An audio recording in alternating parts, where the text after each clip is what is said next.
I'm going to print $4 bills.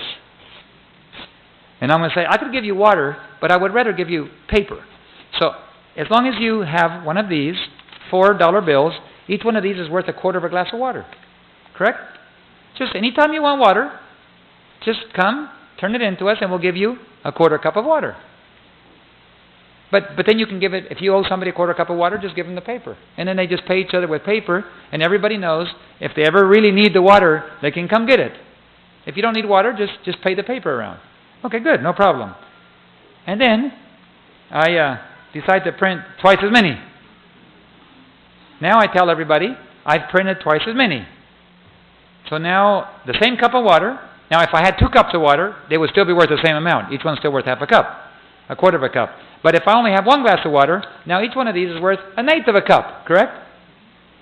That's called inflation. I can now buy less with the same money. In this case, it was 100% inflation. It's now worth 1/8 of a cup, and it's worth half as much as it was. Of course, you understand it's usually a percentage, 2%, 4%, 5%, 10%. Some countries, when they go crazy, they go 36,000%. Every day, the money's worth half as much. This has happened a couple times in my lifetime to several countries that I've lived in. And so, now I have this. And then, I tell everybody we've printed twice as many again. And we have more inflation. Now each one is worth 1/16 of a cup. Okay, so we trade on that value for several years. And then meanwhile, the government prints a little bit more. And suddenly, I decide I need more money. So I start printing. And printing. Can't even tear it.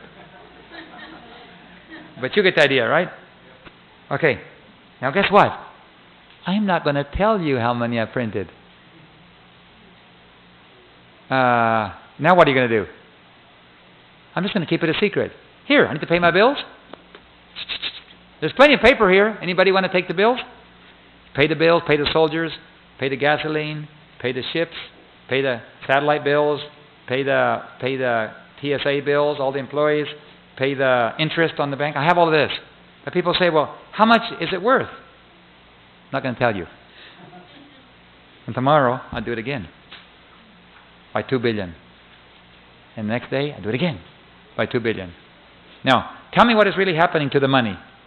According, since I don't know how much it's really worth, apparently I can still, if I owe you $20, would you take a $20 bill if I paid you? If I owed you $20 today, would you take a $20 bill? Of course you would. That's because you don't know what it's really worth. You assume it's worth $20, so you take it. Correct? But what's really happening to all the papers every time we print $2 billion? They become worth $2 billion less. By the value of the money that you print, that's how much less it's worth. And so, every day, our aggregate money is worth $2 billion less.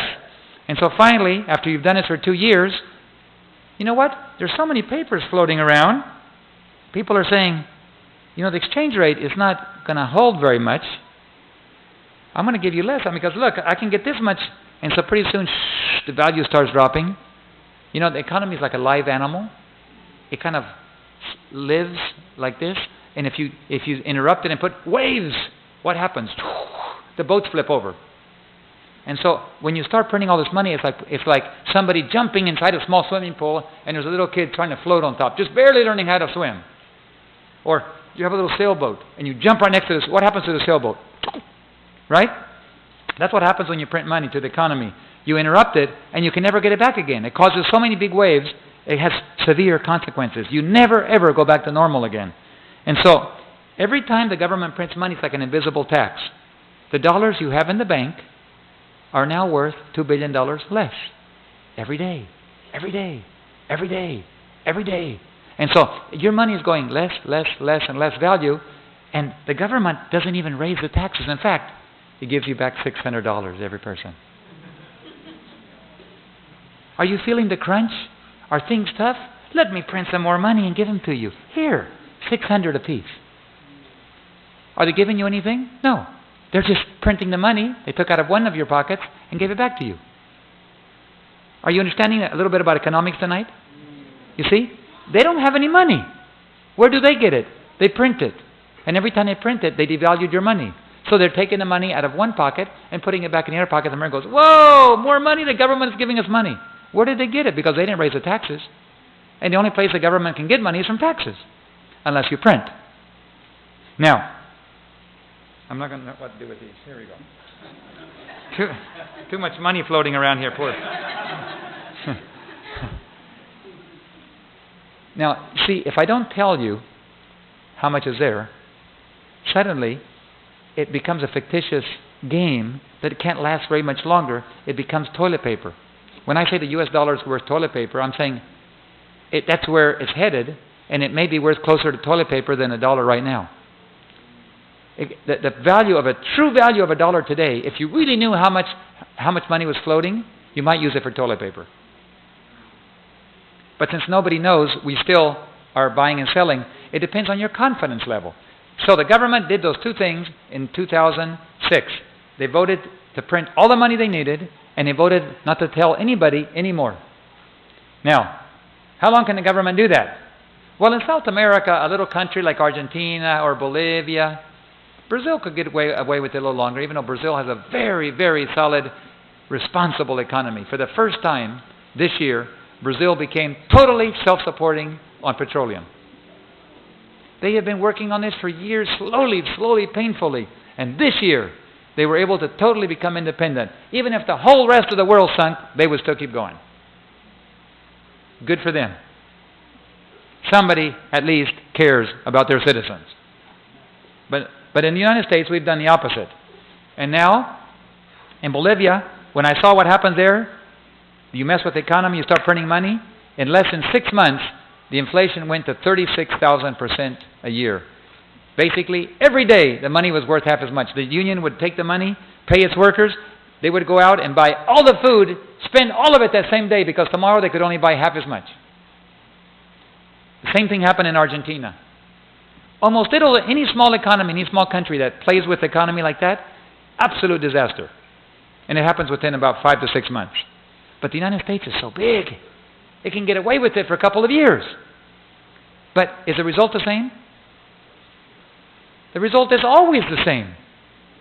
Total financial collapse. Now, I was looking at this and I said, Lord, I wonder what this is going to look like when God's people get caught with all of their money in the bank and it's not worth anything. When a general conference, more than $1 billion in reserves for retirement for all of its workers in the world, investing in the stock market, trying to keep it going. Of course, if you have to keep legally money in the bank, you might as well invest it in some kind of fund, because it wouldn't be responsible to leave it in savings and earn less than the inflation rate. But on the other hand, if you knew you were going to lose it all, what do you do? And what about all the unions and all the conferences? And what about the people? Not just talking about the church. What about us? Isn't there a lot of money in the hands of Adventists? Billions of dollars are in the hands of Adventists. If you add up all of the aggregate savings of all of God's people, we have 14 million people in the world. Most of them are not wealthy Europeans or North Americans. But still, on the other hand, if you add it up, God has blessed us richly. We're going to lose everything too. And I was saying, Lord, how long? It can't last too long. Well, according to that French magazine, it said approximately 2 years. 2.5 years. Approximately. Before the final collapse. Well, 2 years went by now. In February. And they just released their other bulletin. Some of you got a copy of it. The bulletin says, September, the collapse of the real U.S. economy. What does this mean? No private business, no banking, no state services, because states depend on taxes. If there's no taxes, states can't even provide. Who's the only one that can survive? The federal government. What happens to the cities of hungry people? What do you do if you have several million people, 10 million people living in a city, and suddenly no food, no trucks going in and out, no commerce, no milk, no yogurt, no vegetables, no macaroni? What do? Well, you start stealing from your neighbors. The weak, the strong steal from the weak until the neighbors don't have any more, and then they start going out into the countryside and rampaging across the countryside, stealing from every house they can come to.